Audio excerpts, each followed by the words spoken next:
No vídeo de hoje vamos falar sobre o que está acontecendo nos bastidores do Bitcoin enquanto o preço oscila ali na faixa de 90 mil dólares. E no dia de hoje tivemos 150 milhões de dólares liquidados no mercado cripto em uma hora. Então, realmente, ainda tem muita gente alavancada aí no preço do Bitcoin. Vamos dar uma olhada em vários indicadores, dados, números, gráficos, cenários e probabilidades, como sempre com um disclaimer de que isso não é uma dica de investimentos. Bom, então o que aconteceu no dia de hoje, novidades aí em relação aos bastidores e ao preço do Bitcoin. O preço estava em 92 mil dólares, então relativamente estável ali nessa faixa, e do nada 150 milhões de dólares foram liquidados aí em menos de uma hora, né, em torno de uma hora. E realmente o mercado ainda está com muitas posições alavancadas e talvez ainda precisamos limpar algumas posições antes de seguir uma nova pernada de alta. Eu sempre faço o disclaimer de que isso não é uma dica de investimentos porque a gente não tem como prever o futuro, certo?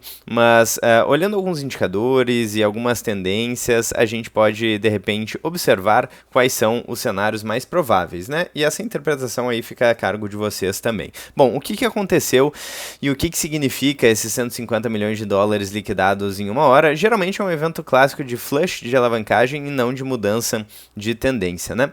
E as características típicas aqui, né, que todas foram presentes nesse movimento, é uma queda rápida e vertical, pouco tempo de congestão, forte aceleração no final, né, cascata de stops mais liquidações, e ocorre sem notícia estrutural relevante. Geralmente isso acontece com o mercado limpando posições fracas e não em uma distribuição de topo. Em um bull markets, né, temos uma distribuição violenta, combustível para uma próxima pernada de alta, e o mercado então entre aspas acabando com longos alavancados antes de subir. Bom, antes de eu seguir aqui, eu quase esqueço de falar isso, eu tenho que lembrar, já deixa um like e considerem fazer parte da área de membros aí do canal.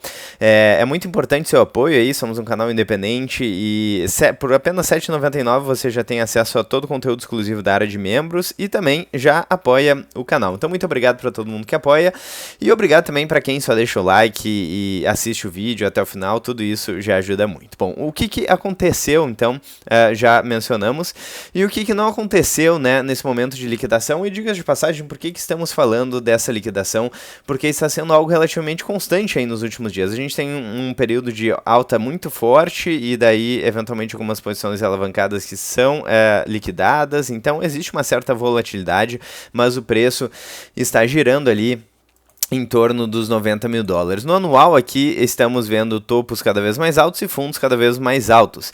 Então pode ser que de fato a gente continue aí nessa pernada de alta mais lenta e gradualmente, né? Então o que não aconteceu? Não houve aparentemente saída institucional, reversão de tendência macro, quebra de estrutura de suporte maior, mudança no cenário de liquidez, invalidação do ciclo. E nada do que você postou antes, né, de questões de indicadores, cenário e por aí vai, mudou. Então temos aí um quantitative easing constante que está sendo implementado, né? ETFs seguem absorvendo oferta, ciclo de liquidez ainda nem começou para valer. Tivemos uma queda na taxa de juros nos Estados Unidos aí no dia 10 de dezembro, Estados Unidos que é a maior potência econômica do mundo ainda, então por isso ficamos tão atentos aí aos movimentos dos Estados Unidos, e modelos de ciclo que continuam válidos. Então, basicamente, mais um ruído de curto prazo dentro de um contexto aí que parece ser bastante bullish para o preço do Bitcoin. E onde isso se encaixa no ciclo maior, então,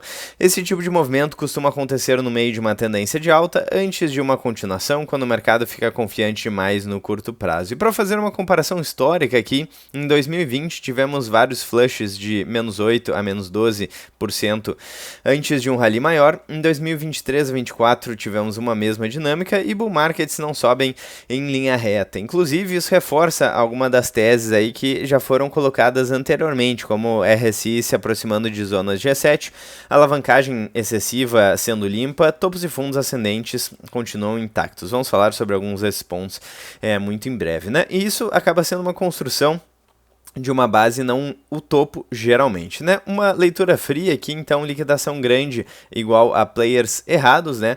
O preço volta rápido é igual a uma demanda estrutural e volatilidade subindo, o mercado ainda está vivo e estamos com uma certa volatilidade aí no preço do Bitcoin. E o mercado morto não liquida ninguém, né? Não existem tantas posições alavancadas em um mercado que está morto. Geralmente no topo vemos uma queda mais lenta e distribuída, não vertical explosiva, com volume vendedor persistente, não só stops, né? Então basicamente uma frase aqui, né, para resumir a ideia, abre aspas, liquidação violenta não é fraqueza, é o mercado abrindo espaço para continuar subindo, né? Bull markets geralmente sobem limpando a alavancagem e bear markets caem sem precisar liquidar ninguém. Então interessante esse movimento que está acontecendo, não aconteceu apenas hoje, mas vem acontecendo nos últimos dias de quedas assim bastante repentinas aí no preço do Bitcoin. Existe uma certa volatilidade e muita incerteza, por isso que fica tão difícil falar em cenários dado que a gente tem tanta incerteza. Mas os indicadores aí mostram um cenário um tanto favorável e sem contar a posição macro aí de liquidez e adoção. É muito importante lembrar que temos aí uma certa incerteza econômica global, com uma dívida crescente, uma bolha na dívida global, dívida essa que sustenta o sistema financeiro mundial. Nos Estados Unidos, essa dívida já passa de 38 trilhões de dólares e vem crescendo, mas na verdade, no longo prazo, isso é meio que o que sustenta a tese do Bitcoin, porque o Bitcoin, diferente das moedas fiduciárias que perdem poder de compra ao longo do tempo, é um ativo escasso que vem ganhando valor ao longo do tempo em função de uma dinâmica de oferta e demanda. A oferta de Bitcoin é escassa e a demanda do Bitcoin vem crescendo, principalmente a demanda institucional aí nos últimos anos. Então eu acho que a questão mais marcante, ou uma das questões mais marcantes, é o ETF de Bitcoin da BlackRock, maior gestora de investimentos do mundo, que foi o mais rápido da história a acumular 70 bilhões de dólares. Então, de fato, o mercado financeiro está entrando forte aí no Bitcoin e, do ponto de vista tanto da oferta quanto da demanda, pensando no médio prazo, a coisa parece estar ficando interessante. Bom, dois indicadores interessantes do Felipe De Martini no x.com. Primeiro deles, o RSI. Então, toda vez que o RSI de 14 dias do Bitcoin caiu abaixo de 30 desde 2022, 100% de acerto para marcar formação de fundo. E acabou de acontecer de novo. Então observem que a gente já teve em vários períodos desse movimento de alta no Bitcoin esse indicador, que é um indicador técnico, né, RSI de 14 dias, então caindo abaixo de 30, ou seja, geralmente, né, nesse período aí de bull market, de valorização, não só geralmente, né, mas 100% das vezes, diga-se de passagem, quando esse indicador cai abaixo de 30, geralmente marca um fundo. Isso acabou de acontecer, né? O que isso significa, então? Basicamente, RSI abaixo de 14 dias, abaixo de 30, é uma condição clássica de sobrevenda, e no Bitcoin historicamente, né, pelo menos nesse ciclo, isso acaba importando quando acontece uma tendência de alta, coincide com eventos de flush de liquidez e aparece após grandes quedas rápidas, e é exatamente o que está acontecendo agora. Desde 2022 temos 100% de acerto em marcar fundos, né, então aconteceu em junho de 22, o fundo de capitulação pós aí a questão da Terra Luna, né, em novembro de 22, pós fundo de ciclo FTX, né, pós FTX, agosto de 23, fundo antes da corrida para aprovação dos ETFs, janeiro de 24, fundo de correção pré-halving, agosto de 24, fundo antes do novo all-time high e dezembro de 2025 que está acontecendo agora. Será que estamos em um fundo intermediário que pode levar a novas máximas? Então estamos vendo exaustão vendedora e tendência estrutural de alta aparentemente, né? E por que isso é ainda mais relevante agora? Porque normalmente o RSI abaixo de 30 sozinho não é garantia de nada, mas agora ele está alinhado com todos os vetores macro que indicam fundo. Por exemplo, quantitative easing, né, constante, Fed injetando 40 bi por mês até 2026, que foi o que eu falei no último vídeo aqui no canal, o que dá suporte para ativos de risco, derruba juros de longo prazo e acaba empurrando a liquidez para o Bitcoin, que é um ótimo ativo para absorver essa liquidez historicamente, né? A nomeação para o Banco Central dos Estados Unidos, que é pró-corte de juros, né, do Hassett, então, que já mencionou que existe bastante espaço para cortar taxa de juros e pode gerar aí, né, um ciclo de cortes, ou seja, mais liquidez instantânea.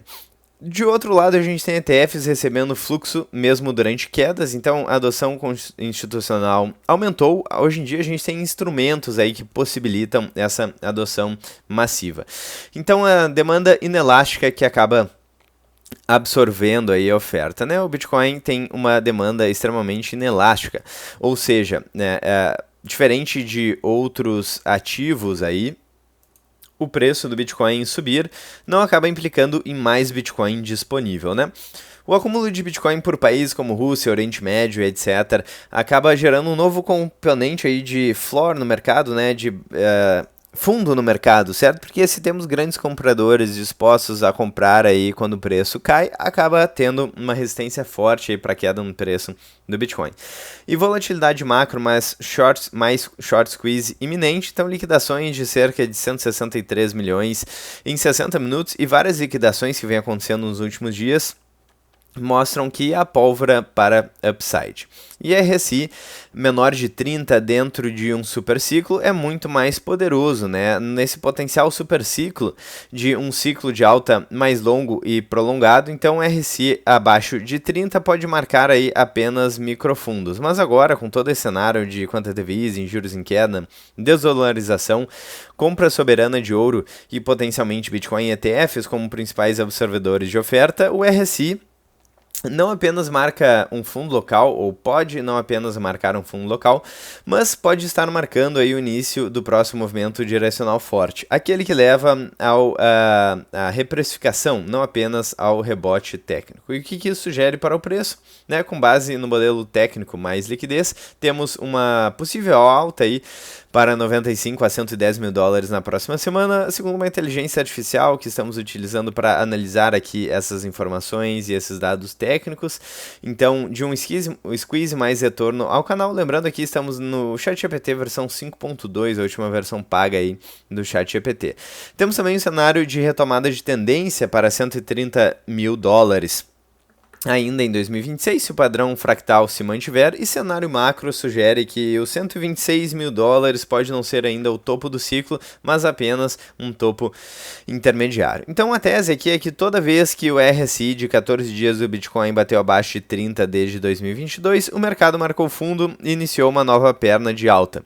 E se isso acontecer novamente, exatamente no momento em que o Fed começa com quantitative easing constante, Trump empurra corte de juros, ETFs continuam comprando e países acelerando a desdolarização. Em ciclos normais, isso sinalizaria apenas um fundo local, mas nesse ciclo pode ser um gatilho aí, uma reprecificação estrutural, certo? Então, realmente, fica muito difícil prever o futuro, mas também fica difícil esconder aí todos esses indicadores, dados e notícias positivas aí para o preço do Bitcoin. E aqui a gente tem outra questão interessante também, que foi colocada pelo Felipe Demartini no X.com, que é um modelo de waves aí da Fidelity que acertou todos os topos do Bitcoin e utiliza uma lógica simples. Então, à medida que o preço do Bitcoin amadurece, a cada ciclo entrega retornos menores, mas dura mais tempo.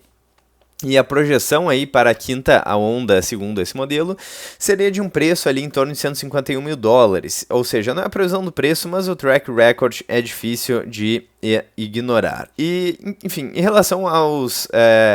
como é que se chama? Vamos abrir aqui novamente. Em relação aos ciclos entregando retornos menores, né?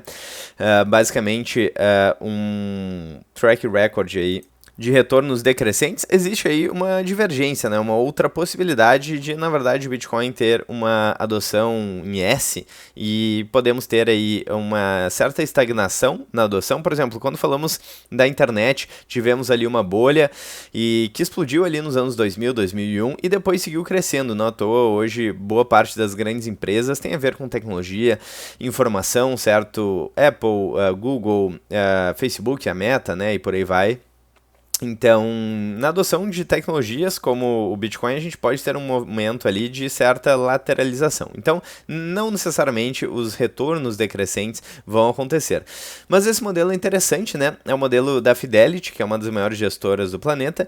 É uma das maiores detentoras também de Bitcoin via ETF. É uma das primeiras instituições tradicionais a publicar modelos matemáticos de adoção e maturidade do Bitcoin. E o modelo deles não prevê preço explicitamente, mas descreve a velocidade com que o Bitcoin amadurece como ativo monetário. E a partir disso, então, estima ondas de expansão com duração e intensidade decrescentes, exatamente como a lei de Metcalfe sugere, né? E aqui tem um track record impecável, acertando o topo da onda 1, 2, 3 e 4 e projetando a onda 5, que coincide com todo esse cenário que estamos falando de adoção institucional de ETFs, governamental, ciclos de liquidez, quantitative easing, período turístico aí do dólar, né, queda estrutural nas reservas globais.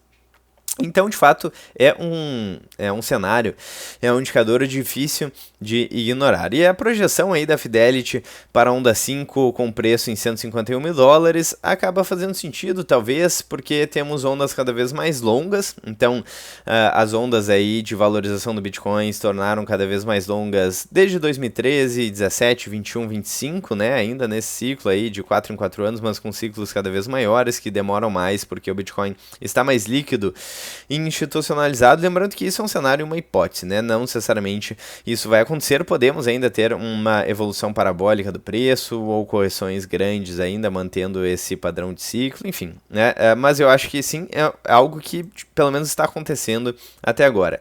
Retornos decrescentes, então 2013 temos um multiplicador absoluto, 17 menor, 21 menor ainda e 2025 também menor aí o multiplicador, mas mais duradouro. E isso combina com mercados em adoção exponencial com saturação progressiva, né? Mas eu não sei se dá para dizer que a saturação aí do Bitcoin progressiva pode já estar acontecendo, né? Talvez não.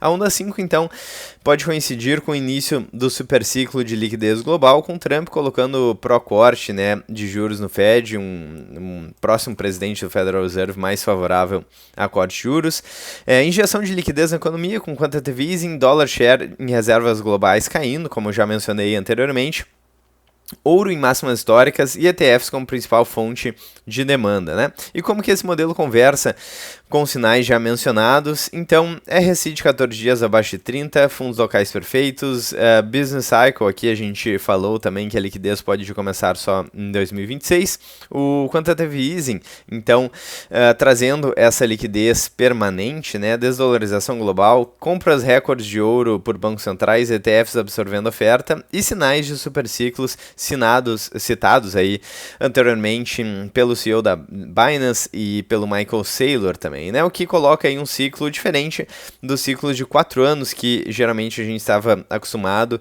Tudo isso validando a tese da Fidelity, né? E convergindo para um ciclo mais longo, com um topo mais alto, mas menos exponencial. E a probabilidade real de alvo em 151 mil dólares acaba sendo aí bastante viável, né? Aqui tem 3 cenários que foram colocados aí pelo ChatGPT, vamos dar uma olhadinha como sempre. Então, 151 a 115 mil dólares até o fim de 2026, talvez fosse cenário base, então, segundo essa análise de probabilidades. Cenário otimista aqui, e otimista entre aspas, porque muitas pessoas que acompanham o canal querem o preço do Bitcoin mais descontado, querem um desconto no preço do Bitcoin, com o preço de Bitcoin mais barato aí, uma promoção, digamos assim, né? Então, para algumas pessoas o preço do Bitcoin subir pode parecer até ruim, mas vamos falar então aqui com essa nomenclatura de cenário otimista, 25% de probabilidade. Será que faz sentido? E uma liquidez exageradamente forte, com o Bitcoin podendo atingir 150 a 220 mil dólares. Um cenário mais pessimista, então, com macro piorando temporariamente e Bitcoin ficando aí entre os 85 a 120 mil dólares. Seria uma certa lateralização por por tempo maior, né? O modelo da Fidelity acaba se encaixando no cenário base e até no otimista, talvez, né? Então, qual que é a narrativa aqui, de uma forma resumida? A Fidelity costuma acertar os ciclos do Bitcoin, pelo menos historicamente, e agora ela está dizendo que o topo pode ficar em 151 mil dólares. Então, não é uma previsão, é uma certa perspectiva, um cenário construído utilizando algumas probabilidades e dados aí de liquidez e maturidade. E o mais interessante é que pela primeira vez na história, o ciclo de liquidez e o ciclo de adoção do Bitcoin caminham juntos, o que é interessante, né? Porque esse cenário aí de tempestade perfeita, entre aspas, pode ser um cenário bastante interessante aí em termos de adoção de Bitcoin aí pelo mercado financeiro. Vamos dar uma olhada também no preço em reais, está abaixo dos 500 mil reais no momento que eu estou gravando esse vídeo, 489 mil reais. Lembrando que há pouco tempo atrás a gente estava falando sobre quando que o preço do Bitcoin vai chegar em 1 milhão de reais, quando o preço estava ali em 600, quase 700 mil reais, e agora corrigiu bastante. Então vamos ficar de olho.